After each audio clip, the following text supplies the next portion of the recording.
I studied under Don't let me click this, please. 2023 Tenant Protection Act 2019. Really? California Really? did not abide Never by mind, just go then. authorities. I'll do this later. The homeowners Obviously. association came in and revoked the $20,000 fine, the fee, which basically made it ineffectual. And so then everyone had to go one by one, which is what was explained to me by Judy Davis of Legal Aid Society in May 2020. So she also said, I'm like, isn't it the law? Because they raised my rent 14%, and I'm like, it's supposed to be 5% in interest. And you're stupid. You don't know what you're talking about. Yours is just $25 because it's subsidized housing through San Diego Housing Commission, MHS, now TURN, Behavioral Health Services. But corporate's still MHS, and then from mental health court to behavioral health court. And supposed to be my advocate. They're just sign off. Non-inclusionary housing practices, all in Alfred Alexander Joshua's properties, primarily in the 92105, 92115 area, which is Trump. Richard C. Gentry said he houses the majority of the people only in 5 area codes of the 92101 through 92199. So Judy Davis said, you're both right. It is the law. The court's out. The judges are home. So there's no one to litigate. So if it doesn't go to court, he doesn't pass judgment, it's technically not on the books. It's not the law. And the police have nothing to enforce. So it's not the law. And that was in May 2020 for the first rent increase. And then the second rent increase came around, and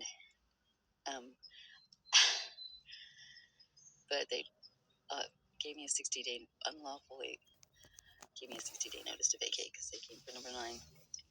That's Alfred Alexander Joshua's JP Investment Properties LLC and Barbara Lee of Vista Property Management. And there are 4 employees listed under the AEA Investment Properties Van Dyke Incorporated, which is another one of the companies he has. And AEA Investment Properties LLC is the Menlo property. He has a Boston Avenue property. There's a Shimon. There's a bed and breakfast 6-bedroom Joshua Estate in Hillcrest. So, yeah, and there's another Alfred Alexander Joshua, and they're both from New York. They're both about the same age. One of them's a real doctor, and the other one just has the Alfred Joshua MD Professional Corporation. So that's his corporation, which also changed online. And his attorney of record for businesses and properties. You're the bleeped out articles Carl of A. Larson incorporation. of Berkowitz. No, not Berkowitz. Burkhart and Larson. Carl A. Larson? Come on now. You realize you never said when the second time was. Did it go through a second time? Legal Aid Society. You said you were talking about the first MHS, rent increase, and then you said it happened again. Nonprofit auditor. And then And then it cut off, yeah. I don't know if they cut me out because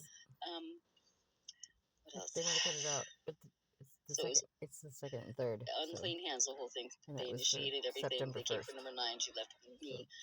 She decided to come up for me. 8/31. And that was August 19th. 3 letters. August 26th of 2021. Minus 25. They They're going to pay the 13.25. moratorium 4 days earlier. So, the one for the following month saying my rent was going to be Trump increased had brought a judge, so everybody wanted a judge. Trump's doing bad business. They were going to pay doing bad business. $6. So I think you should be a watchdog and clean up on all that. Clean up on aisle Trump's influence. And I think a lot of that bad business is coming for just housing portion of it. Clean up on aisle Trump. MHS is. You'll be the watchdog for all They're not even licensed. I think they have one license everyone between jumped off all the cliff 78 right after him. practices. They started in San Diego in 78, and then they're throughout California, and they have 15 housing programs, and that's partnered with San Diego Housing Commission.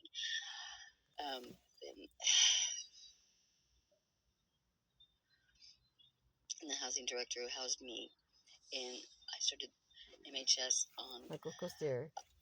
They cut that out. They housed me 10/17/2021. 2017. So 10/17/2017, I started the program 7/11/2017. I had a 40-page lease. I took the place sight unseen because Marissa, number 3, didn't want to have it, so they put her at the bottom of the list, and she ended up in that complex anyway. There's only 10 properties, 10 units, and 8 of them are subsidized, and then the other 2 are 2 bedrooms. So, and during COVID, they brought in clients from City Star and Center Star, MHS. So yeah, and the Center Star, she didn't have to pay SDG&E. They made us pay water. And that's where it got